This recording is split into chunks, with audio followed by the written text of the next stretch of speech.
নমস্কার, আমি রূপসী হালদার। পড়ছি ভালোবাসার সীমানা পেরিয়ে। লেখনীতে রয়েছেন প্রিয়স্মিতা তেহজিব রাই। পর্ব ৮২। মাটিতে লুটিয়ে থাকার সময় বুক পকেট থেকে ছিটকে পড়ল ফোনটা। সামান্য স্পর্শ লাগাতে ভাঙা স্ক্রিনে শেষবারের মতো জ্বলে উঠল একটা ছবি। নিভু নিভু ঘোলাটে চোখে ছবিটার দিকে তাকালো প্রণয়।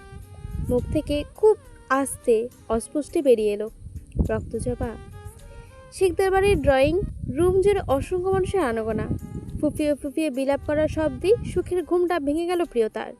মুখ তেতো হলো বিষণ্ণতায়। সে বিরক্তি নিয়ে চোখ কচলে বাইরে পা রাখতেই দেখল শিকদার বাড়ির সকলের চোখে পানি।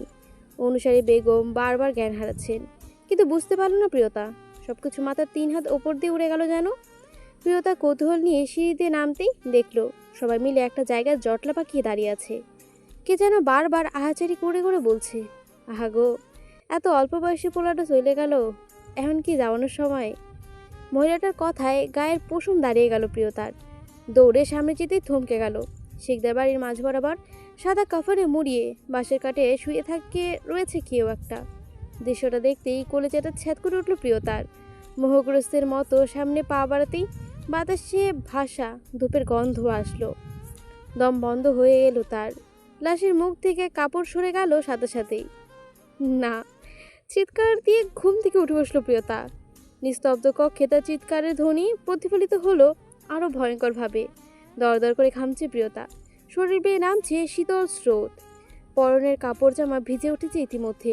কাঁপতে কাঁপতে আশেপাশে তাকালো প্রিয়তা। সুদূরে থেকে কোনো মসজিদে ভেসে আসছে আজানের সুমধুর ধ্বনি। প্রিয়তা শুষ্ক ঢোক গিলে তাকালো দেয়াল ঘড়ির দিকে। রাত ৩টা ৪৫। এবার চারদিকে মসজিদগুলোতে একসঙ্গে শুরু হয়েছে ফজরের আজান। প্রিয়তার শরীর বরফের ন্যায় ঠান্ডা। হাঁপুড়ের মতো ওঠানামা করছে তার বুক। থরথর করে কাঁপছে হাত পা সহ সমগ্র শরীর। গায়ে প্রয়োজনীয় বলটাও পাচ্ছে না প্রিয়তা। মনে হচ্ছে সে যেন ইহজগতেই নেই। এটা কি দেখলো সে? কার লাশ দেখলো? তার প্রণয় ভাইয়ের।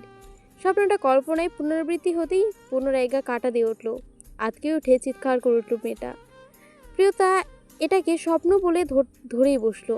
অথচ সে জানলই না যে এই হাড়হিম করা শিউরে ওঠা স্বপ্নটা আসলে স্বপ্ন নয়। এই মুহূর্তে পৃথিবীর আরেক প্রান্তে সত্যি তার প্রিয়জন নিঃশ্বাস হারাচ্ছে। চারিদিকে গোলা বারুদ আর তাজা রক্তের এক ভয়ানক রক্তক্ষেত্র। মানুষের গোঙানি শব্দ, আত্মচিৎকার, যা রাতটাকে করে তুলেছে অভিশপ্ত। অন্ধকার রাতটা যেন গিলেছে সমস্ত মুখ। শ্বাস ফেলার জো নেই। পিছাড়া রাস্তা গড়িয়ে গড়িয়ে রক্তের নদী বয়ে যায় বহুদূর। পুলিশি সাইরেন, পেট্রোল আর কার শত শত সেনাবাহিনী মিলে রেখেছে বলিষ্ঠ দেহের পুরুষটাকে।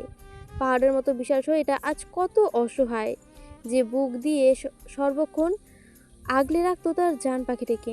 সেই বুকে আজ বিশাল ক্ষত। তাজা রক্ত ঝরছে চুইয়ে চুইয়ে। থেকে থেকে কেঁপে উঠছে প্রণয়। শরীর নিস্তেজ হয়ে আসছে ধীরে ধীরে। হয়তো কোনো শব্দ আওড়ানোর কণ্ঠনালী নাড়ছে বারবার। হয়তো এখনো গলায় দলা পাকিয়ে আসছে কিছু কথা। দু চোখের কার্নিশ ভর্তি জল। হয়তো তার পাপিষ্ঠ রুহু এই দেহের মায়া ত্যাগ করতে পারছে না। যদি সে একবার এই দেহ ছাড়া দেয়, তো আর কোনো দিন তার জানটাকে দেখতে পাবে না। হারানোর ভয় তার রুহুটাকে বেঁধে রেখেছে শক্ত করে। প্রণয় এক হাতটা নড়ছে। ভেতরে মৃত্যু যন্ত্রণা ছটফট করছে নাকি কে জানে। তার কাতরে ওঠা চোখ দুটো এক সমুদ্র তৃষ্ণা নিয়ে তাকিয়ে আছে দূর আকাশে। বুকের ভেতর অবুঝ হৃৎপিণ্ডটা বুঝি এখনো ধুকধুক করছে কিসের আশায়। তার জান পাখিটাকে একবার ফিরে পাওয়ার আশায়। কিন্তু তা কি আর হয়? এই বুক বরাবর যে এই এখন ২০-২৫খানা বন্দুকের নল তাক করা। শুধু একবার ট্রিগার চাপ দিলেই চোখে নিমেষই ঝাঁঝরা করে দেবে কারো ঘর, কারণ বিপদ নিরাপদ আশ্রয়স্থল। জীবনের অন্তিম ক্ষণে দাঁড়িয়েও হেসে ফেলল প্রণয়। এরা তো নিষ্ঠুর কেন? এরা আঘাত করার জন্য শরীরের এত এত জায়গা থাকতে খুঁজে খুঁজে তার বুকটাকেই বেছে নেয়। সেই জায়গাটাতেই বেছে নেয় যেখানে আঘাত করলে ভীষণ কষ্ট পায় প্রণয়। ওরা যদি একবার জানতো ওখানে আঘাত করলে কতটা কষ্ট পায় প্রণয়, তাহলে বোধ করি এতটা নিষ্ঠুর হতে পারতো না। এভাবে কারো ঘর ভেঙে রক্তাক্ত করতে পারতো না। তারা অবুঝ তার জানটাকে শান্তিতে বুকের খাঁচায় থাকতে দিত। মৃত্যু পথযাত্রী মানুষ নাকি প্রতিনিয়ত পানি তৃষ্ণায় ছটফট করে, অথচ প্রণয় ছটফট করছে তার মা মায়াবীর মুখটার একবার দেখার তৃষ্ণায়, একটিবার ছুঁয়ে দেওয়ার তৃষ্ণায়। একবার বুকে ঝাপটে ধরে ভালোবাসি বলার তৃষ্ণায়। চোখের সামনে সবটা ধীরে ধীরে অন্ধকারে তলিয়ে যাচ্ছে প্রণয়ের। ফোর্স দলবদ্ধভাবে শুট করার প্রস্তুতি নিতেই গুলির তীব্র শব্দ ভেসে এলো কারো পিঠ থেকে। মুহূর্তেই মনোযোগ ছুটে গেল সবার।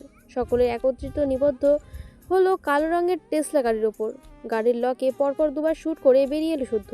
তার রক্তবর্ণ আগ্রাসী চোখ দুটো যে কারো বুক কাঁপন ধরিয়ে দেওয়ার জন্যই যথেষ্ট। প্রত্যেকে অবাক নয়নে তাকিয়ে আছে শুদ্ধর দিকে। ডক্টর চৌধুরী মতো সেলিব্রিটি ডাক্তারকে চেনে না এমন কেউ নেই, কিন্তু এমন পরিস্থিতিতে তারা সম্মুখীন হওয়ার আশা কেউই করেনি। শুদ্ধ ক্ষুব্ধ নজরে চাইলো ফোর্সের দিকে। প্রত্যেকটা সোলজারের হাতেই রয়েছে AK-47, আর শুদ্ধর হাতে কেবল প্রণয়ের দুটো রিভলভার। তাদের মনোযোগ ভঙ্গ সময় দিল না শুদ্ধ। ভিড়ের মধ্যে ফায়ার করা শুরু করলো আচমকা। একের পর এক রক্তাক্ত নিথর দেহ লুটিয়ে পড়লো পিচঢালা রাস্তায়। পুলিশ কিছু ওঠার আগেই তাদের ঘিরে ফেললো শতাধিক ব্ল্যাক ফোর্স। পোকার মতো বিড়বিড় করে এলো ব্ল্যাক ফোর্স আর কালো রাইফেলধারী সহস্রাধিক গার্ড। ব্যাপারটা এত দ্রুত ঘটলো যে সোলজাররা ঠিকমতো ব্যাপারটা বুঝে ওঠার সময় পেল না। শুদ্ধ মিস্টার পিউরোসন আর গার্ডরা মিলে হামলে পড়ল জার্মান সেনাদের উপর। মুহূর্তে বেঁধে গেল ভয়ঙ্কর সংঘর্ষ। জার্মান আর আমেরিকার সৈন্যদের কেউ যে আর বেঁচে ফিরবে না তাতে নিয়ে আর কোনো সন্দেহ নেই। তবে সংঘর্ষ কেবল এক পাক্ষিক নয়, দুই পক্ষেই নিহতের সংখ্যা বেড়েছে হু হু করে। মশামাছির মতো জীবন্ত মৃতদেহগুলো ছড়িয়ে ছিটিয়ে পড়েছে মাটিতে। ড্রেনের পানিতে রক্তের ধারা মিলে যাচ্ছে ঝর্ণার মতো। শুদ্ধ আর জাবেদ এত এত লাশের ভিড়ে পাগলের মতো খুঁজছে প্রণয়কে। খুঁজতে খুঁজতে দূর থেকে প্রণয়ের মুখটা আবছা দেখা মাত্রই থমকে দাঁড়িয়ে পড়ল সত্য। তার প্রাণের বন্ধু বা শত্রু যাই হোক না কেন, নিথর হয়ে পড়ে আছে রক্ত ভেজা রাস্তায়। হিতাহিত জ্ঞান হারিয়ে প্রাণপণ ছুটে দৌড়ে গেল সে। তার নিকট পৌঁছাতেই পূর্বে দেখতে তার চোখের সামনেই পরপর আরও 3টে শ্যুট করে দিল প্রণয়ের বুক বরাবর, সেই একই জায়গায়। এমন দৃশ্য দেখা মাত্রই মাঝপথে স্তব্ধ হয়ে দাঁড়িয়ে পড়ল সূত্র। প্রণয়ের বিশাল পেশিবহুল শরীরটা দুবার ঝাঁকি দিয়ে নিথর হয়ে গেল। দূরে দাঁড়িয়ে আসমান জমিন কাঁপিয়ে চিৎকার করে উঠল শুদ্ধ। পাগলের মতো ছুটে এলো জাবেদ। শুদ্ধ উদ্ভ্রান্তের ন্যায় দৌড়ে গেল প্রণয়ের কাছে। যেতে গিয়ে উষ্টাও খেলো 2-3 বার। হাঁটু মোড়ে বসে পড়ে তারই পাশে। শুধু বোকা বোকা চোখে তাকিয়ে রইল কয়েক সেকেন্ড। অতঃপর প্রণয়ের নিথর শরীরটা বুকে জড়িয়ে ধরে চাপটে ধরে একটা বিশাল চিৎকার দিয়ে উঠল। প্রণয়ের হৃৎপিণ্ডের উষ্ণ রক্ত ভিজে উঠেছে শুদ্ধ। সেদিকে তার খেয়াল নেই। পাগলের মতো প্রণয়ের শরীরটা ঝাঁকাতে ঝাঁকাতে বিলাপ করতে শুরু করলো। কাঁদতে কাঁদতে অস্থির হয়ে বলল, ভাই, এই ভাই, ভাই, চোখ খোল, ওঠ, তাকা আমার দিকে, দেখ আমাকে, তোকে ডাকছি তো আমি। তুই তো ছোটবেলা থেকেই আমার সব কেড়ে নিয়েছিস। আমার সুখ, আমার ভালোবাসা, আমার শৈশব, আমার প্রতিটা পছন্দ সব কেড়ে নিয়েছিস। যা কিছু আমার ভালো লাগতো সেই সব কিছুই তোর চাই। আর ভাগ্যের জোরে তুই সেসব পেয়েও যেতি। অভিযোগ করা জায়গা ছিল না আমার। তবুও তো তোকে ভালোবাসি বল, সব তোকে দিয়ে দিয়েছি। তাহলে কেন আমাকে ছেড়ে যেতে চাস? একদম মরার মতো কল্পনাতেও আনবি না। তুই মরতে পারিস না। প্রণয় নিথর শরীরটা বুকে জড়িয়ে আবার জোরে চিৎকার করে উঠল শুদ্ধ। প্রণয়ের রক্তে মাখামাখি হয়ে গেছে শুদ্ধ। তার আর্তনাদ চিৎকার আশেপাশের বাতাস ভারী করে উঠেছে। নিশাচর প্রাণীগুলো যেন কাঁদছে নীরবে। শুদ্ধ প্রণয়ের নির্জীব শরীরটাকে ঝাঁকাতে ঝাঁকাতে বকছে, তুই মরতে পারিস না ভাই। তোর জানের কথা ভেবে হলেও তুই মরতে পারিস না। আমি না হয় তোর শত্রু, কিন্তু ওই মেয়েটা, ওর কথা একবার ভাবলি না তুই? তুই মরলোকে কে দেখবে? তোর জানকে কে দেখবে বল? কে রক্ষা করবে তাকে? কে আগলে রাখবে? কেই বা ভালোবাসবে? আমি তো পারবো না। আমি এত ঠেকা পড়েনি। পরের বউকে দেখে রাখবো। এই ভাই, ওঠ না। তোকে ছাড়া এই মেয়েটা একদম অসহায়। তুই তো জানিস ও তোকে কত ভালোবাসে। তোকে ছাড়া বাঁচবে কি করে? তোর লাশের ভার আমি সয়ে নেব, কিন্তু ওই মেয়েটা সইবে কি করে? প্রণয়, এই প্রণয়, ছেড়ে যখন যাবি তাহলে আমার ভালোবাসা কেড়ে নিলি কেন? আর নিলি তো এত অযত্নে ফেলে যাচ্ছিস কেন? ও তো আমাকে ভালোবাসে না, বুঝতে চেষ্টা কর। নীরবে পাশে দাঁড়িয়ে কান্না দেখে দিয়েছে জাভেদ। সুদর পাগলামি শান্ত করা যাচ্ছেই না। জাভেদ সুদর কাঁধে হাত রাখলো, নিজেকে শক্ত রাখার চেষ্টা করে বলল, নিজেকে সামলান স্যার, আপনি এমন করলে আমরা কোথায় যাব? শুদ্ধ এসব শুনলই না। আকাশপানে তাকে আর্তনাদ করে উঠল, হে আল্লাহ, তুমি তো করুণা সাগর। তুমি চাইলে হয় না এমন কিছু নেই। তুমি একটু সদয় হও মাবুদ। প্রয়োজনে তুমি আমাকে নিয়ে যাও। দেখো, এই দুনিয়াতে সবাই থেকেও নেই আমার, আমার কেউ নেই, আমি একা। আমার কাউকে চাইও না, কেউ ভালোবাসে না। আমি মরেও কারো কিছু আসবে যাবে না। আমি মরলে কেউ কাঁদবে না, হয়তো দাফন করে আসার পর আর কেউ মনেও করবে না। কিন্তু ও মরলেও এই নিষ্পাপ মেয়েটা পাগল হয়ে যাবে, শেষে হয়তো মরেও যাবে। মাবুদ, তোমার এই পাপিষ্ঠ বান্দাকে জীবন ভিক্ষা দাও। শুধু কথা বলতে বলতেই লক্ষ্য করলো প্রণয়ের শরীরে তাপমাত্রা ধীরে ধীরে কমছে। শুধু চিৎকার দিয়ে উঠল, অ্যাম্বুলেন্স ডেকেছো জাভেদ? Yes sir. ইডিয়েট, এত দেরি লাগে কেন আসতে? আমার ভাই তো মরেই যাবে। জাভেদও শব্দ করে কান্না করে উঠল। নিজের অন্নদাতার বড় ভাইকে এমন রক্তাক্ত অবস্থায় নিথর হয়ে পড়ে থাকতে দেখে কলিজাটা ছিঁড়ে যাচ্ছে তারও। শিকদারদের বংশমর্যাদা, শিকদারদের অহংকার, তাদের গৌরব, তাদের রক্ত আজ ধুলো বাতাসে মিশে যাচ্ছে। চারদিকে লাশের স্তূপ আর বারুদের গন্ধ। ইমার্জেন্সি সাইরেন বাজিয়ে ঝড়ের বেগে এসে থামলো সাদা অ্যাম্বুলেন্সটা। শুদ্ধ সাদা শার্ট ভিজে গিয়ে একদম জবজবে। ও পাগলের মতো চিৎকার করছে, স্ট্রেজার আনো জলদি। প্রণয়কে এক সেকেন্ডের জন্য ও ছাড়ছে না। সত্য উন্মাদনা তার বেড়েই চলেছে। ভয় একটাই, যদি বেইমানি করে, ছেড়ে দিয়ে যদি চলে যায় আর ফিরে না আসে। প্রণয় নিথা শরীরটা তুলে বেগ পেতে হচ্ছে চারজনকেই। শুদ্ধর মনে হচ্ছে সে কোনো মানুষ নয়, এক ধসে পড়া পাথরের মতো কাঁধে তুলে নিয়েছে। অ্যাম্বুলেন্সের ভেতর প্রণয়ের মাথাটা নিজের কোলের ওপর টেনে নিল শুদ্ধ। বরফের মতো ঠান্ডা হাতটা নিজের দুই হাতে তালুতে ঘষতে ঘষতে পাগলের মতো বলতে লাগলো, আমার সাথে বেইমানি করিস না। আর একটু ভাই, আর একটু সময় দে আমাকে। তোর জানের কসম, ফাঁকে দিস না। ও তোর পথে বসে আছে। তুই না কথা দিয়েছিলিস ওর কাছে ফিরবি, নিজের পায়ে হেঁটে ফিরবি ভাই, যেভাবে গিয়েছিলিস। সাদা কাফনে মরে লাশ হয়ে ফিরিস না, মেয়েটা সহ্য করতে পারবে না। প্রতাপশালী শরীরটা আজ নিস্তেজ, ধ্বংসস্তূপে পরিণত হয়ে গেছে। ঘন্টা খানেক আগেও যে মানুষটা হাসছিল, কথা বলছিল, সেই মানুষটাই এখন দেখতে দেখতে মিলে যাচ্ছে। শুধু নিজেও একজন অভিজ্ঞ ডাক্তার হয়ে আজ ছেলে মানুষই করছে। মেডিকেল সাইলেন্টের মতো এত এত বই পড়া সত্ত্বেও আজ মেডিকেলের স্পর্শ সাইনগুলো মেনে নিতে পারছে না। মোটেই রাজি নয় সে। চিকিৎসা বিজ্ঞানের ঊর্ধ্বে গিয়েও সে আজ আধ্যাত্মিক কিছু একটার ওপর বিশ্বাস বেঁধে রেখেছে। ড্রাইভার সর্বোচ্চ গতিতে গাড়ি ছুটিয়ে দিয়েছে। রাস্তার দুই পাশে ল্যাম্পপোস্টগুলো তীরের মতো পেছনে ছুটে যাচ্ছে। হাসপাতালে পৌঁছানো মাত্রই ট্রলি নিয়ে ওয়ার্ড বয়রা ছুটে এলো। করিডোর দিয়ে ট্রলিটা যখন এগোচ্ছে, চাকার ক্যাচকাচ শব্দটা সুদের বুক দিয়ে চিৎকার দিয়ে আঘাত করে বেরোচ্ছে যেন। ওটি দরজার সামনে যেতেই নার্সা শুদ্ধকে আটকে দিল। সরি স্যার, ভেতরে ঢোকা নিষেধ। চেঁচিয়ে পুরো করিডোর মাথায় তুলে ফেলে শুদ্ধ। তার শব্দ চয়নের তীব্রতা আর পাগলেমির গতি দেখে নার্সটা আর বাধা দেওয়ার সাহস করল না। ডাক্তার চিহ্নিত, দুঃসাঙ্গীর চিন্তাগ্রস্ত। অনেক খুঁজেও পাস পাচ্ছে না তিনি। নিঃশ্বাস আর পাচ্ছেই বা কই। হাত পা সহস্র শরীরের প্রতিটা অঙ্গ প্রত্যঙ্গ বরফে নাই ঠান্ডা। ডাক্তার শুদ্ধর দিকে নিরাশ চোখে তাকাতেই চেঁচিয়ে উঠল শুদ্ধ। ছাপা সিংহের নাই তেড়ে গিয়ে বলল, একদম উল্টোপাল্টা কথা বলার চেষ্টা করবে না। ওর কিছু হতে পারে না, আমার ভাইয়ের কিছু হতে পারে না। ডক্টর বোঝানো ভঙ্গিতে বললেন, ডক্টর চৌধুরী, নিজেকে সামলান, মনকে শক্ত করুন। আপনি তো সব দেখতেই পাচ্ছেন। কথাটা শোনা মাত্রই আরও বেশি উগ্র হয়ে উঠল শুদ্ধ। What the fucking? মনকে শান্ত করার মানেটা কি? আপনি কি বলতে চাচ্ছেন আমার ভাই মরে গেছে? আপনার কত বড় কলিজা! আপনি আমার ভাইকে মৃত বলছেন? জীবিত মানুষকে খুন করার ব্যবসা খুলে বসেছে নাকি? একবার আমার ভাই ঠিক হোক, হতে দিন, তারপর আমিও দেখব আপনারা কিভাবে এখানে হাসপাতাল চালান।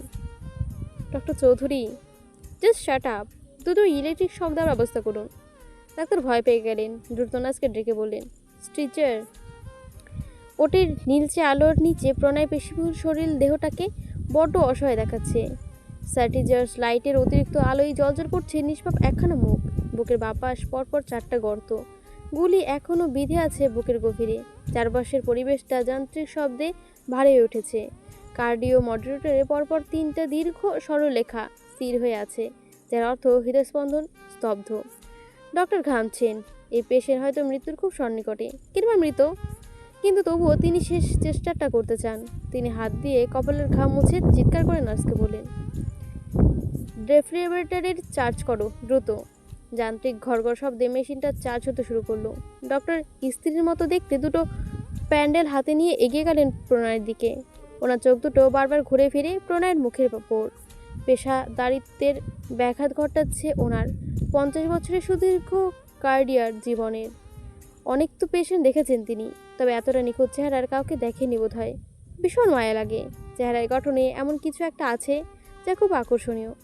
ডক্টরের মুখের দিকে তাকালেন না প্রণয়ের। Charge 200% joules clear. শব্দটা শেষ না হতেই প্যান্ডেল দুটো প্রণয়ের রক্তাক্ত ক্ষতবিক্ষত বুকের উপর সজোরে চাপটে ধরল ডক্টর। সাথে সাথে এক মুহূর্তের জন্য প্রণয় নিচের শরীরটা প্রভাবিত তীব্র বৈদ্যুতিক তরঙ্গের সাথে কেঁপে উঠল প্রচণ্ডভাবে। বিছানা থেকে দেহটা কয়েক ইঞ্চি উপরে ওঠার আছড়ে পড়ল আবার।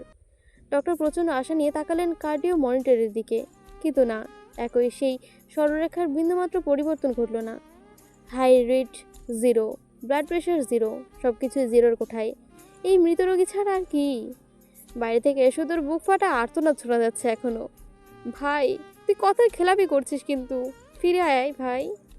ডাক্তার অর্ধজ হয়ে দাঁতে দাঁত চাপলেন, আবার বললেন, হচ্ছে না, চার্জ টু 360 জুলস। নাও হারি আপ। পরপর আরও দুবার সেই তীব্র শক। প্রণয়ের শরীরটা ধনুকের মতো বেঁকে গেল আবার। ঠিক সেই মুহূর্তে ওটির জানালার বাইরে থেকে ভোরের প্রথম আলোটা ফুটতে দেখা গেল। চারদিকে মসজিদগুলো থেকে একযোগে শুরু হলো ফজরের আজান। ভারী বাতাসে মিলেমিশে যাচ্ছে এই সুমধুর আজানের রেশটুকু। ডক্টর নিজে সেই প্রচেষ্টাতেও নিরাশ হলেন।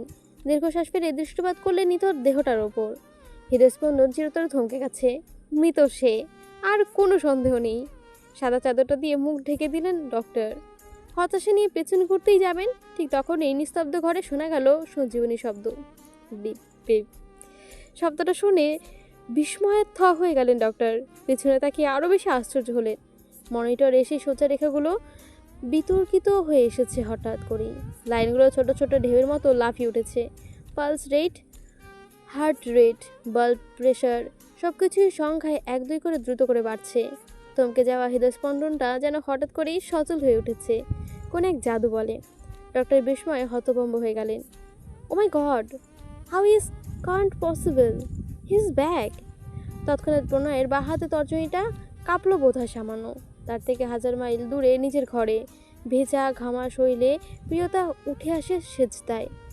জায়নামাজে মাথা ঠেকিয়ে ডুকরে কেঁদে ওঠে। তার ভেতরটা কাঁপতাছে অসহ্য যন্ত্রণায়, কণ্ঠে কাতরতা।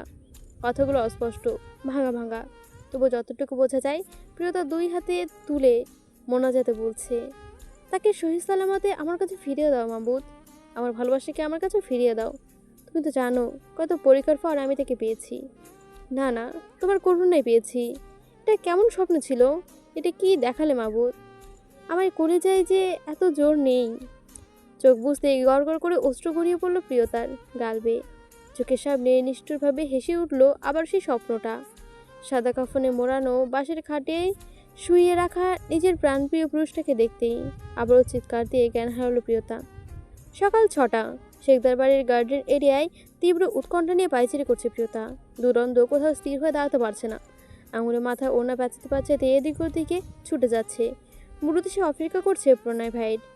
শীত অনেকটাই কম, ঠান্ডা এখন তার হাড় ভেতরে অবধি পৌঁছায় না। গায়ে পাতলা একটা সাদা কামিজ প্রিয়তার, মাথায় সাদা ওড়না, পায়ে চটি নেই। নগ্ন পায়ে কদম ফেলে হাঁটছে কচি ঘাসের ওপর। নামাজ ছেড়ে এইখানে চলে এসেছে প্রিয়তা। তার প্রণয় ভাই কাল রাতে বলেছে সে আসছে। তার মানে যখন তখন সে আসলো বলে। প্রিয় মানুষটিকে আবার ফিরে পাওয়ার আনন্দ, কাছে পাওয়ার উত্তেজনা। নিঃশ্বাস নিতেও কষ্ট হচ্ছে প্রিয়তার। শিশির ভেজা স্নিগ্ধ পরিবেশে মিষ্টি সকালটা ভরে উঠেছে জানা অনাজানা পাখির করতালিতে। তার দৃষ্টির গেট পেরিয়ে সামনের রাস্তায়। হিসেব অনুযায়ী এতক্ষণ তো চলে আসার কথা। অধীর আগ্রহ নিয়ে তাকাচ্ছে বারবার। অনেকক্ষণ যাবৎ অপেক্ষা করতে করতে আর ধৈর্য ধরে রাখতে পারল না প্রিয়তা। ভেতরে মরে যাচ্ছে অস্থিরতায়। অবুঝ মনটা শুধু বায়না করছে, শুধু চাইছে প্রণয় ভাই কখন আসবে, আর কখন তাকে জড়িয়ে নেবে বুকে, কখন সে উষ্ণ ক্লান্ত বুকের ওপর ঝাঁপিয়ে পড়বে, না ঘষবে উষ্ণ আলিঙ্গনের, দূর করবে সব যাতনা। প্রিয়তা ভাবতে ভাবতেই দেখলো একটা কালো রঙের গাড়ি ঢুকছে শেখদার বাড়ির গেট দিয়ে। গাড়িটা দেখা মাত্র হৃদস্পন্দন ছলৎ করে উঠল প্রিয়তার। ঠোঁটে ফুটে ওঠে ঝলমলে হাসি। উল্লাস করার সময় পেল না, সে ছুটে গেল। তবে গাড়িটার কাছে আসতে আসতেই মুখের সবটুকু হাসি মিলে গেল প্রিয়তার। বদলে যাওয়া সেই জায়গায় নিল শরতের এক টুকরো কালো মেঘ। গাড়ি থেকে নেমে এলো দুটো গার্ড। প্রিয়তার চোখের দিকে না তাকিয়ে মাথা নিচু করলো। অন্যান্য ভঙ্গিতে সম্মান প্রদর্শন করা একটা বক্স এগিয়ে দিল প্রিয়তার দিকে। নিচু সুরে বলল, গুড মর্নিং ম্যাম, স্যার আপনার জন্য এটা পাঠিয়েছেন। প্রিয়তা অবাক নয়নে তাকালো বাক্সটার দিকে, তবে বিন্দুমাত্র আগ্রহ দেখালো না সেটার প্রতি। তীব্র অধৈর্য হয়ে বলল, উনি কোথায়? আমার প্রণয় ভাই কোথায়? কার দুটো আড়ষ্ট হলো, মাথা নিচু হয়ে এলো আরও খানিকটা। বসের ওয়াইফের সাথে মিথ্যে বলতে গলা কাঁপছে তাদের। ওদের নীরবতা দেখে প্রিয়তা অস্থির হলো। তুলনামূলক উঁচু গলায় বলল, কি হলো, চুপ করে আছেন কেন? বলছেন না কেন আমার প্রণয় ভাই কোথায়? এটা নিয়ে আপনাদের আসার কথা নয়। গার্ড দুজনের মধ্যে একজন অত্যন্ত নরম গলায় বলল, সরি ম্যাম, আমরা কিছু জানি না। স্যার আমাদের এই চকলেট বক্সটা দিয়ে বললেন আপনার কাছে পৌঁছে দিতে। এর বাইরে আমরা কিছু জানি না। প্রিয়তার দুই চোখে পানি টলমল করে উঠল। দীর্ঘ প্রতিকার ফল এমন বিষিয়ে যেতে দেখে বুক ভেঙে এলো কান্নায়। ফোন বের করে দেখলো অফলাইন। গার্ড দুটো একে অপরের মুখ চাওয়াচাই করে বলল, আমরা তাহলে আসি ম্যাম, বলে প্রিয়তার হাতে বক্সটা ধরিয়ে দিয়ে চলে গেল গার্ড দুটো। প্রিয়তা তাদের আর কিছু বলার সুযোগই পেল না, আর গাল গড়িয়ে টপ টপ করে ঝরছে তপ্ত অশ্রু। প্রিয়তা বক্সটি খুলে দেখলো। সে যেমনটা চেয়েছিল ঠিক তেমনই অনেকগুলো চকলেট। চকলেটগুলো সরাতে একটা চিরকুট নজরে এলো প্রিয়তার। ভাঁজ করা কাগজটা খুলতেই দেখলো গুটি কয়েক বাংলা অক্ষর সুদীর্ঘ লেখনীতে লেখা, আমার অভিমানী কলিজাটা, এটা নাও তোমার চকলেটের পাহাড়। খুব তো আবদার করেছিলে, এবার খুশি তো? নাও এখন একটু মিষ্টি মুখ করে হাসো দেখি। তোমার মিষ্টি হাসির ওই এক চিলতে হাসিটাই তো আমার সুখ, আমার ভালো থাকার প্রেরণা। চকলেটগুলো তুমি খেও, তবে ভালোবাসাটা কিন্তু আমার জন্য রেখো। ইতি তোমার প্রণয় ভাই। আমার ভালোবাসাকে একদম কাঁদাবে না কিন্তু। প্রিয়তা নাক মুখ ফুলিয়ে ফুলিয়ে উঠল শব্দ করে। এরপর কেটে গেল আর 3 ঘন্টা। পুরো তো 72 ঘন্টা পেরোনোর পরও প্রণয় আর একবারও যোগাযোগ করেনি। তার তরফ থেকে আর কোনো কল বা মেসেজ আসেনি। কাঁদতে কাঁদতে অনিদ্রা আর অনাহারে প্রায় অসুস্থ হয়ে পড়েছে প্রিয়তা। প্রণয় যতই দূরে থাকুক না কেন, যতই সমস্যা থাকুক না কেন, প্রিয়তার ওপরে কিছুই নয়। সে কখনো এভাবে কিছু না বলে হারিয়ে যায় না। দিনের কোনো না কোনো সময় ঠিকই ফোন করে, কণ্ঠ অনেকটা তৃষ্ণা নিয়ে বলে, ভালোবাসি রক্তজবা। অথচ আজ 3টা দিন হলো, দেখা তো দূরের কথা, তার কণ্ঠটা শুনতে পায়নি প্রিয়তা। অথচ পাশের মানুষটা সেই দিন আগে বলেছিল, এক্ষুনি আসছে যান। প্রিয়তা সব কিছু বিষ লাগছে। সে আর একটুও বাড়িতে থাকতে পারে না। পাগলের মতো ছুটে যায় প্রণয়ের অফিসে, কিন্তু ওখানে কিছু বলতে পারে না, চেনে না বিদায় পাত্তাও দেয় না প্রিয়তাকে কেউ। প্রণয়ের অফিসের বারান্দায় বসে বাচ্চাদের মতো বিলাপ করছে প্রিয়তা। ডুকরে উঠেছে মাঝে মাঝে, কাঁদতে কাঁদতে চোখ ফুলিয়ে ফেলেছে, নাজেহাল অবস্থা করে ফেলেছে। ফর্সা মুখটা দেখাচ্ছে লাল টুকটুকে। গেটের পাহাড়রত মধ্যবয়স্কী সিকিউরিটি গার্ড অনেকক্ষণ যাবৎ দেখছেন একটা মেয়ে বসে বসে কাঁদছে। এমন ফুলের মতো মেয়েকে কাঁদতে দেখলে যে কত কারোই মন ব্যথিত হয়ে যেত, মায়াও লাগতো। ওনারও তাই হলো। তিনি আর ধৈর্য ধরে দাঁড়িয়ে থাকতে পারলেন না, এগিয়ে গেলেন মেয়েটার নিকট। মেয়েটাকে কাছ থেকে দেখে বুঝলেন ভীষণ অল্প বয়সী একটা মেয়ে, তবে হয়তো ওনার মেয়ের সময় বয়সী। এত ছোট একটা মেয়েকে এখানে বসে এভাবে কাঁদতে দেখে তিনি ভীষণ অবাক হলেন। মেয়েটাকে দেখতে শুনতেও তো গরিব মনে হচ্ছে না, তাহলে এভাবে কাঁদছে বা কেন? দেখে তো বেশ ভালোই ঘরের বড় মেয়ে বলে মনে হচ্ছে। ভীষণ অবাক হলেন তিনি। ডাকবেন কি ডাকবে না দোনামোনা করতে করতে অবশেষে ডেকেই বসলেন। আম্মা, আপনি কে? এখানে বসে কাঁদছেন কেন? অপরিচিত কারো কণ্ঠ শুনে গুটিয়ে গেল প্রিয়তা। রক্তিম নীরব চোখ দুটো তুলে তাকালো ওনার দিকে। মেয়েটার চোখের রং দেখে ঘাবড়ে গেল তিনি। চোখ দুটো এত পরিমাণ লাল যেন মনে হচ্ছে বন্ধ করলে তাজা রক্ত গড়িয়ে পড়বে। উনি বুঝলেন ব্যাপারটা গুরুতর।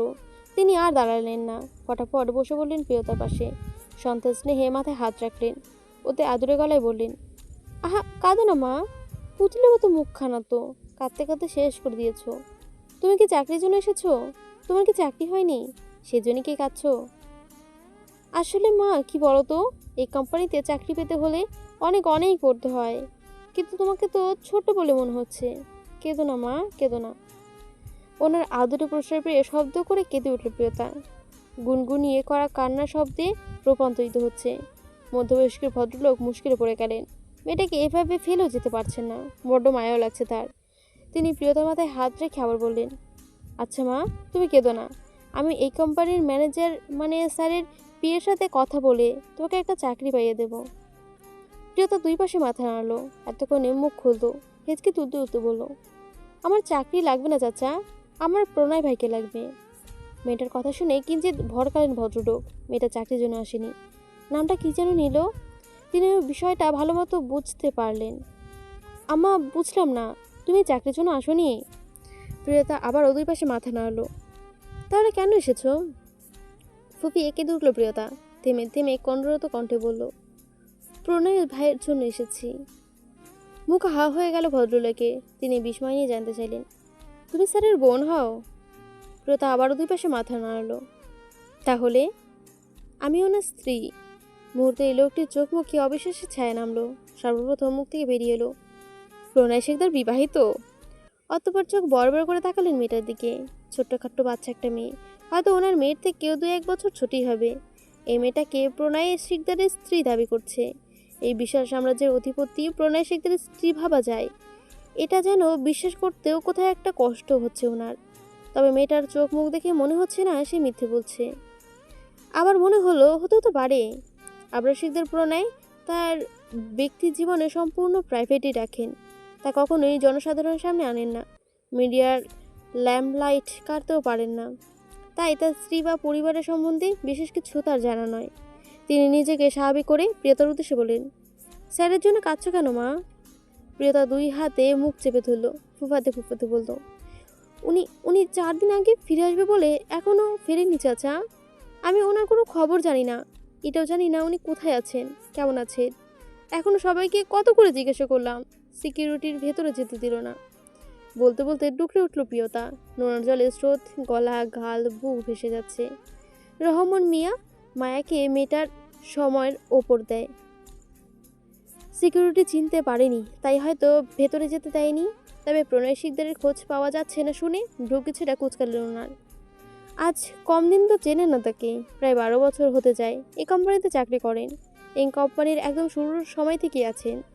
তাই আবরার শিকদার প্রণয় সম্বন্ধে বিস্তারিত না হোক কিছু ধারণা তো আছেই। মেয়েটার কান্না সহ্য হচ্ছে না ওনার।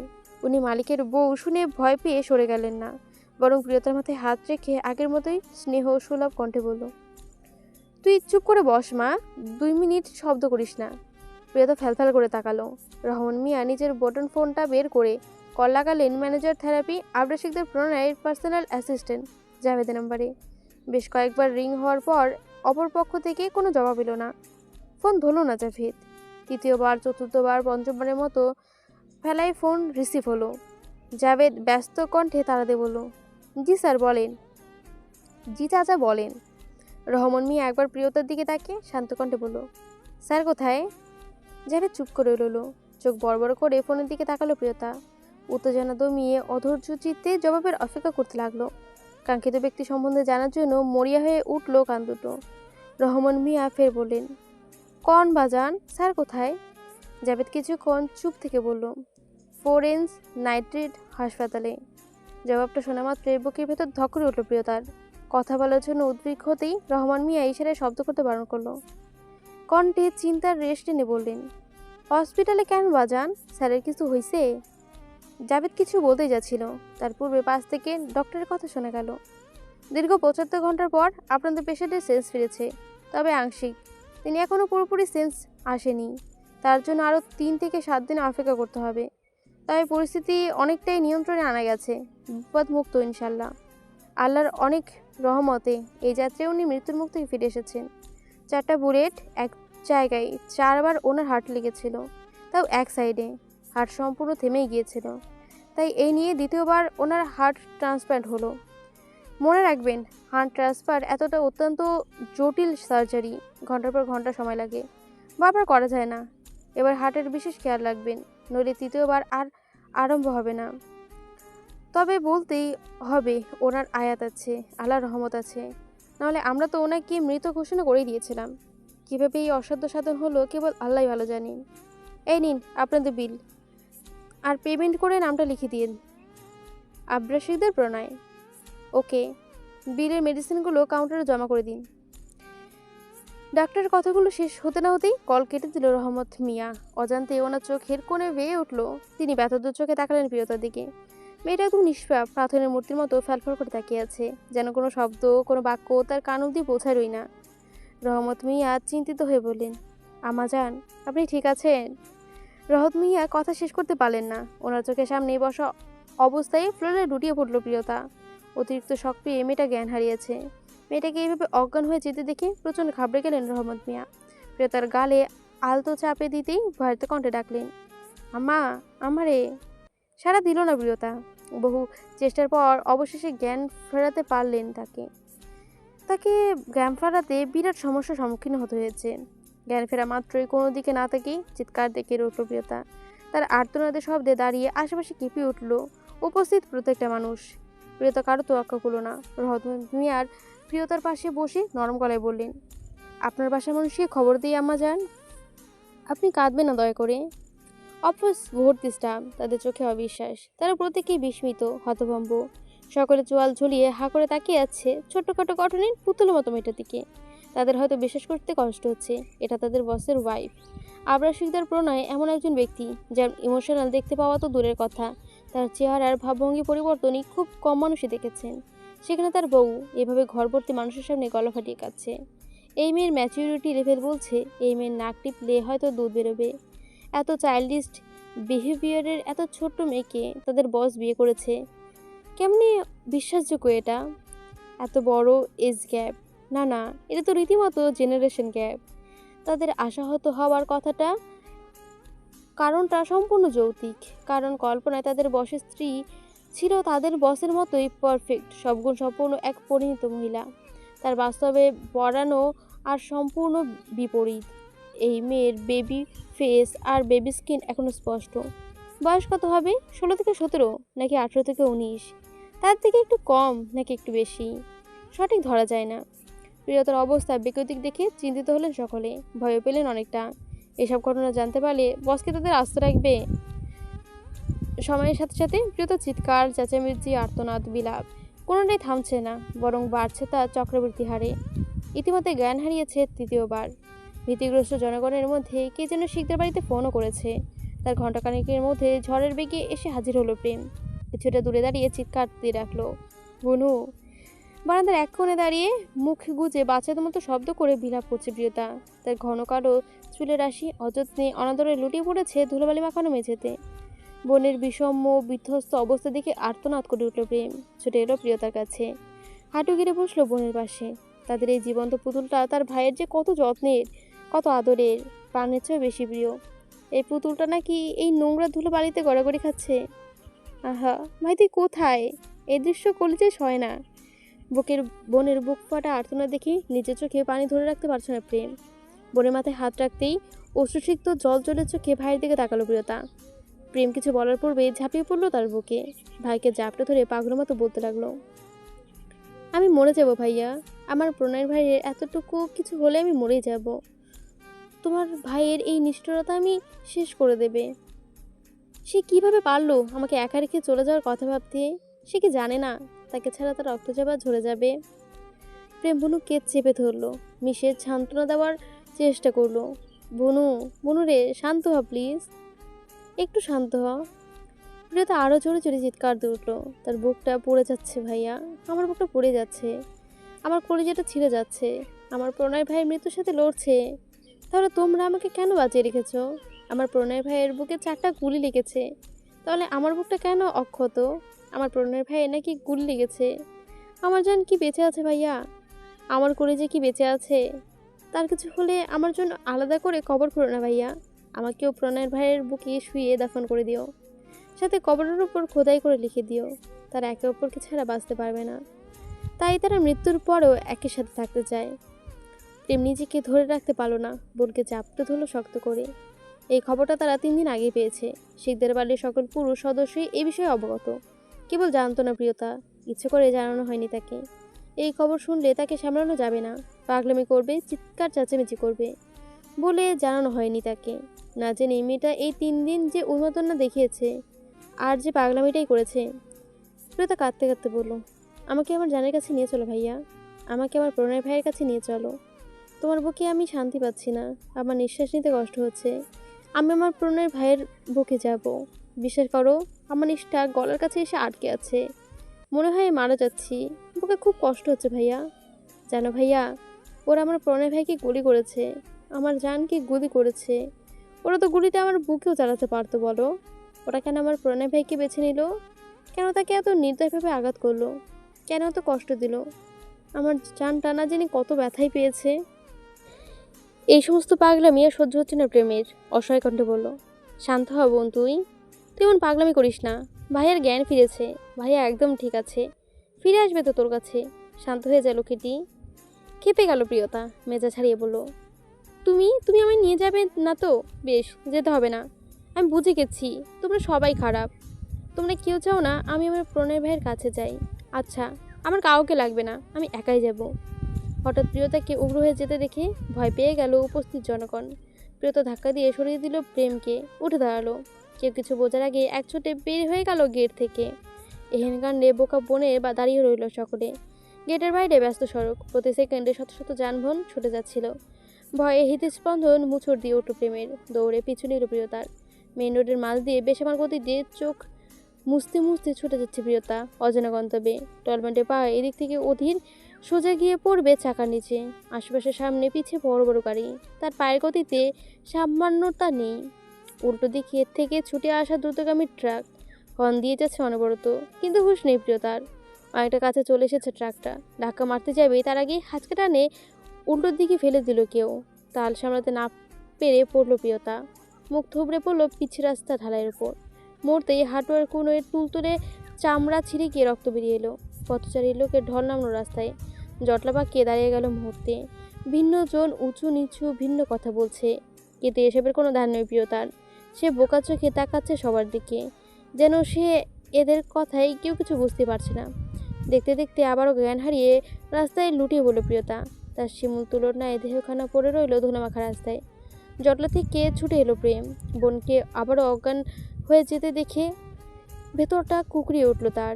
দীর্ঘশ্বাস ফেলে প্রিয়তার অবচেতন শরীরটা গুটিয়ে তুলে নিল কোলে। বোর্ডের বিভিন্ন মুখটার দিকে তাকিয়ে মুখটা ফেটে যাচ্ছে তারও। মাঝে মাঝে এদের দেখে অবাক না হয়ে পারছে না প্রেম। অনেক ভালোবাসা সে দেখেছে, অনেক ভালোবাসার উদাহরণ তাদের বাড়িতে রয়েছে, কিন্তু এমন ভালোবাসা, বা এত ভালোবাসা, এত পাগলামি ভরা উন্মাদনা, এত আত্মত্যাগ, এত সমর্পণ, এত যন্ত্রণা কোনো মানুষও যাদের মধ্যে আজ পর্যন্ত দেখেনি প্রেম। এটা প্রেমের সাধারণ কোনো সংজ্ঞা হতে পারে না। স্বাভাবিক কোনো মানুষ এত ভালোবাসতে পারে না। এটি কি আদৌ কোনো ভালোবাসা, বা ভালোবাসার কোনো ক্যাটাগরিতে পড়ে? আচ্ছা, এরা কি মানসিকভাবে অসুস্থ আছে? মাঝে মাঝে সন্দেহে জাগে প্রেমের মনে। কারণ ভালোবাসার প্রখরতা যতই তীব্র হোক, মনটা ততই কখনো হয় না। সত্যি কথা হয়তো এটাই, তাদের মধ্যে কোনো ভালোবাসা নেই। যা আছে পুরোটাই এদের নেশা, এদের অবজেশন, এদের অ্যাডিকশন। ভালোবাসার সীমানার এরা অনেক আগেই পেরিয়েছে। ভালোবাসা নামক তুচ্ছ একটা শব্দ দিয়ে এদের সম্পর্কের গভীরতা মাপা যাবে না। কারণ এখন আর এদের মধ্যে ভালোবাসা নেই। এখন ওরা এমন এক পর্যায়ে দাঁড়িয়ে আছে যেখানে কোনো মানুষ পৌঁছানো একদমই উচিত না তাদের। বাড়াবাড়ি রকমের কিছু ভালো না, এদেরও ওই বাড়াবাড়ি পর্যায়ে চলে গেছে, যেখানে তীব্র মাদকাসক্তা ব্যক্তি যেমন একদিকে তার প্রিয় মাদকটা ছাড়া থাকতে পারে না, তার দম বন্ধ হয়ে আসে, রক্তের সাথে নেশা হয়ে মিশিয়ে পারলে শরীরে তাকে ভয়াবহ শান্তি দেয়, মৃত্যুসম যন্ত্রণা দেয়। সে এখন আর মানুষ থাকে না, দিন দুনিয়া ভুলিয়ে যায়। ওই মাদকের জন্য তাকে দুনিয়া জ্বালিয়ে দিতে বলে, তাই দেবে। মরতে বললে মরবে, মরতে বললে মরবেও সে, মারতে বললেও মারবে। তবুও মাদক তার লাগবেই। এ আসক্ত জীবনের নয়, তার মরণের নেশা। এদের অবস্থা ঠিক তাই। এরা একে অপরের প্রাণঘাতী নেশা, যা রক্তে মিশলে সুখ দেয় আর না মিশলে মৃত্যু দেয়। বহু জন্ম পেরিয়ে যাবে, তবু চাইলেও কেউ এমন ভালোবাসতে পারবে না। কথায় আছে না, যেটা আমরা সব থেকে বেশি চাই সেটা সবার আগে হারাই। যত্নে রাখতে চাওয়া জিনিসটি হারিয়ে যায়। অযত্নে বেড়ে ওঠা লতাপাতা থেকে যায় আজীবন। অতিরিক্ত ভালোবাসার সুখ বয়ে আনে না। এদের বেলায় এসে প্রচলিত প্রবাদটা প্রমাণিত হয়ে গেছে। বাড়িতে নিয়ে গিয়ে প্রিয়তাকে বেঁধে রাখা সম্ভব হচ্ছিল না। আজকের মতো এতটা উগ্র আচরণ প্রিয়তা এত বছরের জীবনকালে আর কোনোদিনও করেনি। সে এতটাই উগ্র, তাকে দেখে মনে হচ্ছিল যে এমনকি ছেড়ে রাখলে সে হয়তো কাউকে মেরে ফেলবে, না হলে নিজেই মরে যাবে, নিজে না হলে অন্যের চরম ক্ষতি করে দেবে। এই ভয়ে তাকে দুই পাশ থেকে শক্ত করে জড়িয়ে ধরে বসে আছে প্রীতম প্রেম। দুই জোয়ান মিলেও ছোট্ট একটা বোনের শক্তির সাথে পেরে উঠছে না। অমানবিক শক্তি ভর করেছে যেন তাদের। বোনের কান্নায় কলিজা ছিঁড়ে যাচ্ছে তাদের। প্রেম, প্রীতম, অরণ্য, সমুদ্র, রাজ সবাই তাদের ছোট্ট বোনটাকে শিমুল তুলোর ন্যায় নরম নরম হাতে পায়ে শক্ত দড়ির বাঁধন দিতেই তাদের বুক কাঁপছিল। এই পাশবিক কাজটা যেন তাদের দ্বারাই কিছুতেই হবে না। ভাগ্যিস চারিগিনি বাড়িতে নেই, তাহলে এতজনকে কিভাবে সামলাতো তারা। বোনের গলা ফাটানো চিৎকার সইতে সইতে দম বন্ধ হয়ে আসছে প্রীতমের। তার ছোট্ট বোনটা যে মরণ যন্ত্রণা পাচ্ছে, এই যন্ত্রণার এক অংশ হয়তো তারা অনুভব করতে পারছে না। তার মানে তো এটা নয় যে তাদের ভাই বোনকে ভালোবাসে না, তবু এই মেয়েটার যন্ত্রণা এত তীব্র কেন? প্রিয়তা নিজের সকল ইগো, রাগ, জেদ, অভিমান সব ছেড়ে হৃদয়ের জ্ঞান হারিয়ে দুই হাতে শক্ত করে জড়িয়ে ধরল প্রীতমের পা। কাঁদতে কাঁদতে শ্বাস আটকে আসছে প্রিয়তার। সে প্রীতমের পা জড়িয়ে ধরে করুণ কণ্ঠে আর্তনাদ করতে করতে বলছে, ভাইয়া, হয় তোরা আমার মাটি দিয়ে আয়, না হলে তোরা আমার প্রণয়ের ভাইয়ের কাছে নিয়ে যা। দুটো থেকে একটা কর, এক্ষুনি কর, মুক্তি দে আমায়। হয় আমাকে আমার জানের কাছে নিয়ে যা, না হয় আল্লাহর নামে কোরবানি দিয়ে দে, তবু আমায় কলেজায় একটু শান্তি দে। প্রিয়তার অবস্থা দেখে মাথা ঘুরছে প্রিয়স্মিতার। সকল ভাবনা এলোমেলো হয়ে যাচ্ছে নিমেষে। প্রণয় এখনো মরেনি, তাতেই এমন করছে। আর যদি সত্যি সত্যি মরে যেত? প্রিয়স্মিতার ভাবনা সম্পূর্ণ হতে পারল না, দাঁড়িয়ে পড়ল। প্রথম হাত টেনে ধরে তুলল প্রিয়তাকে। এলোমেলো চুলে, রক্তবর্ণ চোখ আর ফর্সা মেয়ে ডেকে সম্পূর্ণ লাল হয়ে গেছে, কেবল কাঁদতে কাঁদতে। আর সহ্য হচ্ছে না প্রীতমের নিজের কলেজায় এমন পরিণত দেখা, যেন মরে যাচ্ছে। ঢের ভালো সে। প্রীতম টাঁদেরা দেবপ্রিয়তাকে নিয়ে বাড়ি থেকে বের হয়ে গেল। একে অপরের মুখ চাচুরি করে পেছন ফিরে ছুটল সবাই। রাজ ভয়ত কথা জানতে এলো, কোথায় যাচ্ছ মেজদা? প্রীতম স্পষ্ট করে উত্তর দিল, যার কাছে গেলে আমার বোনটা শান্তি পাবে। কিন্তু? কোনো কিন্তু নয় প্রেম, বেশি বলতে হলো না। ছুটে গ্যারেজ থেকে গাড়ি বের করলো প্রেম। বোনকে নিয়ে পেছনে সিটে উঠে বসলো প্রীতম। টেনে বুকের মাঝে মিশিয়ে মাথাটা হাত বোলাতেই লাগলো বোনের মাথায়। নরম গলায় বলল, আর কাঁদিস না পাখি, যাচ্ছি তো প্রণয়ের ভাইয়ের কাছে। প্রিয়তা ভাইয়ের বুকে মাথা রেখে ডুকরে কেঁদে উঠল। বাংলাদেশ এয়ারলাইন্স থেকে ইস্তাম্বুল এয়ারলাইন্সের রাত 10টায় পৌঁছালো তারা। দীর্ঘ 10 ঘন্টার ফ্লাইট জার্নি। তুরস্কের মাটিতে পা রাখতেই প্রিয়তার অস্থিরতা আরও ছটফটাটি বেড়ে গেল কয়েক গুণ। প্রিয়তাকে মাত্র 20 মিনিটের মধ্যেই হাসপাতালে নিয়ে পৌঁছালো প্রেম ও প্রীতম। রিসেপশনে আসতেই দেখা গেল শুদ্ধর সাথে। প্রিয়তমার বিষাদমগ্ন আধারে মুখটা চোখে ভাসতেই থমকে গেল শুদ্ধ। মায়াবিনীর এরূপ বিধ্বস্ত অবস্থা দেখে অন্তরে পুড়ে ছাই হলো। প্রীতম কিছু বলার পূর্বেই প্রিয়তার উত্তেজিত কণ্ঠস্বর শোনা গেল। দৌড়ে শুদ্ধের নিকট চলে গেল প্রিয়তা। শুদ্ধের চোখে তাকিয়ে আর্তনাদ করে বলল, কোথায় আমার প্রণয় ভাই? নোনা পানি দিয়ে চোখ ঝাপসা হলো শুদ্ধর। আছড়ে চোখ মুছল, বলল, আসো আমার সাথে। প্রিয়তা প্রীতম আর প্রেমের দিকে তাকালো না। উদ্ভ্রান্তের মতো ছুটে গেল শুদ্ধের পিছু পিছু। আইসিইউ এর বাইরে দাঁড়ালো শুদ্ধ। প্রিয়তা জল টলটলে চোখে অস্থির হয়ে শুধালো, কোথায়? আঙ্গুলের ইশারায় ভেতরের দিকে ইশারা করলো শুদ্ধ। আইসিইউ এর দরজায় কাছে লাগানো, ফলে বাইরে দাঁড়িয়ে ভেতরে সবটা পরিষ্কার দেখতে পাওয়া যায়। শুদ্ধের আঙ্গুলের ইশারা অনুসরণ করে কাচের ওপাশে তাকাতেই প্রিয়তার হৃদস্পন্দনটা যেন মুহূর্তের জন্য স্তব্ধ হয়ে গেল। শির দ্বারা বেয়ে নেমে আসলো শীতল স্রোত। কাচের স্বচ্ছ আবরণের ওপারে এক ধূসর জগৎ, যান্ত্রিক নিস্তব্ধতা। শীতল কক্ষটির মাঝ বরাবর সাদা ধবধবে বিছানায় নিথর হয়ে শুয়ে আছে প্রাণের পুরুষটা। তার নিঃশ্বাসের অক্সিজেন তার বেঁচে থাকার একমাত্র অবলম্বন। চোখে উপচে পানি গড়িয়ে পড়ল প্রিয়তার। তার সুখের নীড়, তার একমাত্র ঘর, তার সংসার। তার প্রিয় বুকটা এখন কয়েক স্তর সাদা ব্যান্ডেজের নিচে ঢাকা পড়েছে। যে জায়গায় সে পৃথিবীর সব থেকে বেশি নিরাপদ বোধ করত, সে জায়গায় মাথা রেখে সে পৃথিবীর সবটুকু সুখ একত্রে পায়। সে জায়গাটা আজ ক্ষতবিক্ষত। মুখের ওপর শক্ত করে বসানো হচ্ছে স্বচ্ছ অক্সিজেন মাস্ক। তার প্রতিটি ক্ষীণ নিঃশ্বাসের সাথে মাস্কের ভেতরটা ঘোলাটে হয়ে উঠেছে প্রতিবার। এবার পরক্ষণেই পরিষ্কার হয়ে যাচ্ছে। দুহাতের শিরায় ক্যানুলা লাগানো, কোনটা দিয়ে সানাই যাচ্ছে, তো কোনোটা দিয়ে চলছে কড়া অ্যান্টিবায়োটিক। বাম হাতে উত্তেজনীতে, বাম হাতের তর্জনীতে একটা লাল আলো জ্বলছে, নিচ্ছে, যা যান্ত্রিকভাবে জানান দিচ্ছে মানুষ এখনো বেঁচে আছে। মাথায় শিওরে রাখা মনিটরে সবুজ রঙের 3টা রেখা ঢেউয়ের মতো একবার উঠছে আবার নামছে। সেই যান্ত্রিক বিপ বিপ শব্দটা একরে ঘরে প্রতি মুহূর্তে প্রতিনিধিত হচ্ছে। প্রিয়তা দেখল প্রণয়ের সেই উদ্ধন্ত আর তেজদীপ্ত চেহারায় এখন এক অদ্ভুত প্রশান্তি। চোখ দুটো বোঝা, দীর্ঘ পাপড়িগুলো স্থির হয়ে আছে। কোনো এক অজানা ব্যথায় তার কপালটা মাঝে মাঝে সামান্য কুঁচকে উঠছে, আবার পরক্ষণে শান্ত হয়ে যাচ্ছে। প্রিয়তার মনে হলো তার প্রণয় ভাই সত্যি কথা রেখেছে। সে ছেড়ে যায়নি, ফিরে এসেছে প্রিয়তার কাছে, যেমন কথা দিয়েছিল। প্রিয়তা দরজা ঠুলে ঢুকতে যাবে, ধপ করে হাত ধরে ফেলে শুদ্ধ। ব্যথদের কণ্ঠে বলল, ভেতরে যাওয়ার পারমিশন নেই প্রিয়া। ও ঘুমাচ্ছে, ওর বডি মাত্র রেসপন্স করতে শুরু করেছে। ও কিন্তু চোখ মেলতে বা কথা বলতে পারে না এখনো। কড়া অবজারভেশনে রাখা হয়েছে তাকে। প্রিয়তা অসহায় দৃষ্টি নিক্ষেপ করলো কাচের জানলার ওপর। তার বুকটা জ্বলে যাচ্ছে। তার মানুষটা একটু কাছ থেকে দেখার জন্য, ছুঁয়ে দেওয়ার জন্য। প্রিয়তা অনুরোধ করলো, শুদ্ধের পরিষ্কার জানালো, পারমিশন নেই প্রিয়া। আর কিছু বলতে পারলো না। প্রিয়তা নিঃশব্দে ঠোঁট কামড়ে কেঁদে উঠলো। বোধ করলো কণ্ঠ দিয়ে শব্দ বের করার মতো সামর্থ্য আর নেই তার। কাচের দরজায় হাত রাখলো প্রিয়তা। বাইরের হিমশীতল কাচের ওপাশে সর্বঙ্গ সর্বস্ব শুয়ে আছে। তার পুরো পৃথিবীটা নিথর হয়ে পড়ে আছে বিছানার উপর। তাকে ছুতে পারছে না প্রিয়তা, তার কণ্ঠ শুনতে পারছে না। তার বুকে কাঁপুনি পড়ে মনের সকল অভিযোগ অভিমান উগড়ে দিতে পারছে না।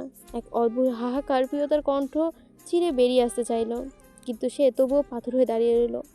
দেখার প্রয়োজন নেই। প্রিয়তার মানসিক অবস্থা, শারীরিক অবস্থা বলে দিচ্ছে সে কতটা পাগলামি করে এখানে এসেছে। নাহলে এখানে তাকে কখনই আনা হতো না। শুধু এক পলক প্রিয়তার দিকে তাকালো।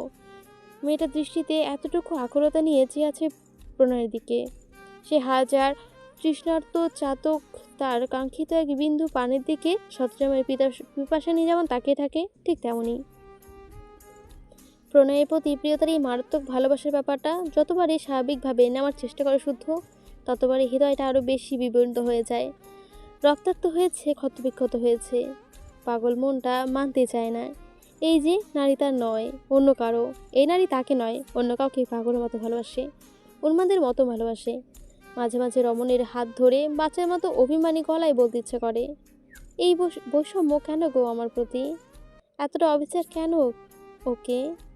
যতটা ভালোবাসলে তার 100 ভাগের 1 ভাগও যদি আমাকে ভালোবাসে যেত না। প্রিয়তা বাইরে দাঁড়িয়ে ছটফট করছে। তখনই ডাক্তার এলেন চেক আপের জন্য। তিনি ভেতরে যেতে নিলেই পেছন থেকে ডেকে উঠল প্রিয়তা, ডক্টর। ডক্টর ফিরে তাকালেন। সামনে দাঁড়ালো মেয়েটার দিকে। প্রিয়তা শ্বাস আটকে পড়ল। ওনার কাছে কখন যেতে পারবো ডক্টর? ডক্টর কিছুক্ষণ চুপ থেকে দেখলেন মেয়েটার ভেতরে ছটফটাট নেই। অশ্রু বেচার চোখের পরম আশা নিয়ে তাকিয়ে আছেন তার দিকে। ডক্টরের জবাব না পেয়ে আহত হলো প্রিয়তা। কণ্ঠে ফের আকুতি নিয়ে বলল, এক্ষুনি একটু ওনার কাছে যেতে পারবো না ডক্টর? বেশিক্ষণ নয়, জাস্ট একটুখানি, 1 মিনিট। কথা বলতে বলতে মেয়েটার কান্না করে দেওয়ার ধরন দেখলেন ডক্টর। প্রিয়তা আবার কিছু বলার পূর্বেই ডক্টর বললেন, আপনার নাম কি রক্তজবা? ডক্টরের কথা শুনে আবারও জোরে কান্না পেয়ে গেল প্রিয়তার। ঠোঁট কামড়ে ধরে শব্দ করে রইল সে।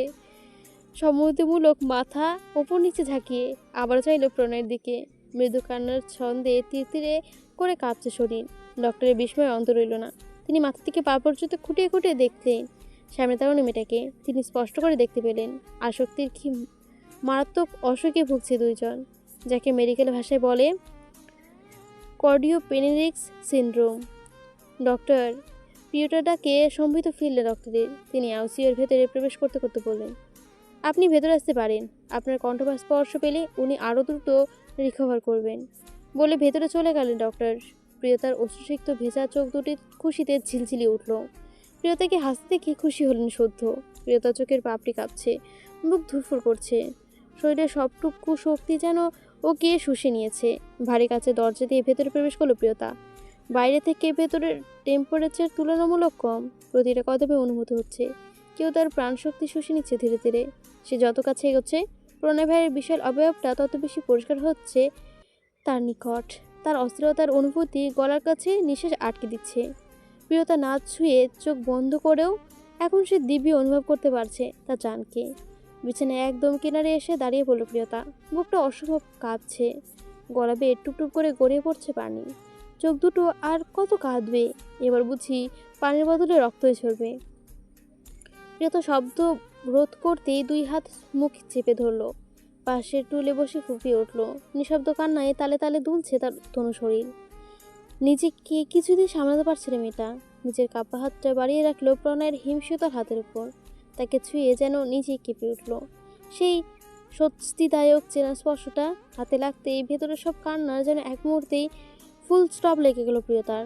অশ্রু টলমলে লাল চোখে তাকালো প্রণয়ের শুভ্র মুখখানির দিকে। এতটুকু স্পর্শ পেতে মনে হচ্ছে ভেতরের অর্ধেক জখম সেরে গেছে। আস্তে করে ক্যানোলা লাগানো হাতটা তুলে নিল তার উল্টো পিঠে, চুমে খেলো প্রিয়তা। সবাই নিয়ে ঠোঁট ছুঁয়ে রাখলো তাকে। চোখ বন্ধ করতে গড়গড় করে নেমে আসলো অশ্রুস্রোত। এত যন্ত্রণার পর একটা মাত্র চুমুতে কি আর আগ্নেয়গিরি শান্ত হবে? প্রিয়তা নিজেকে সামলাতে পারলো না, টুকটুক করে অসংখ্য চুমু খেলো হাতটাতে। মনটা চাইলো ওই জখম বুকে ঝাঁপিয়ে পড়ে যার ব্যথা তার বুকেই ফিরে দিতে। নিষ্ঠুর একটা মানুষ, সে কি আর ব্যথা পায়? সে তো শুধু ব্যথা দিতে জানে। এত এত বছর এত এত যন্ত্রণা দিয়েও তো মন ভরেনি, এখন শুধু নিঃশ্বাস আটকে মরা বাকি। এসব ভাবতে ভাবতে প্রিয়তা কখন হাত বাড়িয়ে দিল প্রণয়ের গায়ে নিজেও বুঝলো না। আলতো করে স্পর্শ করলো খোঁচা খোঁচা দাড়িগুলোতে। ধীরে ধীরে বৃদ্ধাঙ্গুল বলিয়ে দিতে লাগলো প্রণয়ের হাতটা টেনে রাখলো নিজের গালে। ব্যথিতর কণ্ঠে বলল, এবার খুশি হয়েছেন তো? নিশ্চয়ই আপনি খুব খুশি হয়েছেন। খুশি হওয়ারই তো কথা। আপনাকে আমি চিনি না, আপনি আমার জাত শত্রু। আপনি সবসময় তকে তকেই থাকেন। কীভাবে প্রিয়তাকে একটু কষ্ট দেওয়া যায়, কীভাবে প্রিয়তাকে একটু কাঁদানো যায়, তাই না? নির্দয় নিষ্ঠুর অমানবিক একটা লোক। আমাকে এত যে জ্বালান, কষ্ট দেন। আমি মরে গেলে তো পাগলের মতো কে আপনাকে ভালোবাসবে বলুন তো? কে সবসময় বিড়ালের মতো পেছনে পেছনে করবে? জান, এ জীবনে তোমাকে ভালোবাসার শান্তি আর কতবার দেবে? এক গরু আর কতবার জবাই দেবে? বলতে বলতে প্রণয়ের কপাল ঠেকালো প্রিয়তা। বন্ধ চোখের পাপড়ি ছুঁয়ে স্পর্শ পানি জড়িয়ে পড়লো প্রণয়ের গালে। ধীরে ধীরে প্রণয়ের দু চোখের পাতায় সবাই নিয়ে ভেজে চুমু আঁকলো প্রিয়তা। অতঃপর গালে কপালে আস্তে ধীরে করে সারা মুখে ঠোঁট ছোঁয়ালো। এবার বুঝি জ্বলন্ত করে যেটা একটু বরফ লাগলো প্রিয়তার। এই স্পর্শগুলো পেতে যদি আরেকটু দেরি হতো তাহলে নিশ্চয়ই দম আটকে মরে যেত প্রিয়তা। খুব আস্তে করে বুকের ওপর ঠোঁট ছুঁয়ে ফিসফিসে বলল, সারা জীবন না খেলে থাকলেও আমি ভাতের অভাবে মরবো না, কিন্তু এক মুহূর্ত যদি আপনি আমায় ফাঁকি দেন, মরণ যে অনিবার্য। আপনার শূন্যতা তীব্রতা কতটুকু আপনি বোধ করি তা কোনোদিনও উপলব্ধি করতে পারবেন না। পর্বটি এখানে শেষ হয়ে গেছে। কেমন হয়েছে অবশ্যই জানাবেন। ভালো লাগলে অবশ্যই লাইক কমেন্ট এবং সাবস্ক্রাইব করে দেবেন। আসছি আজকে গল্পটা শোনার জন্য অসংখ্য ধন্যবাদ।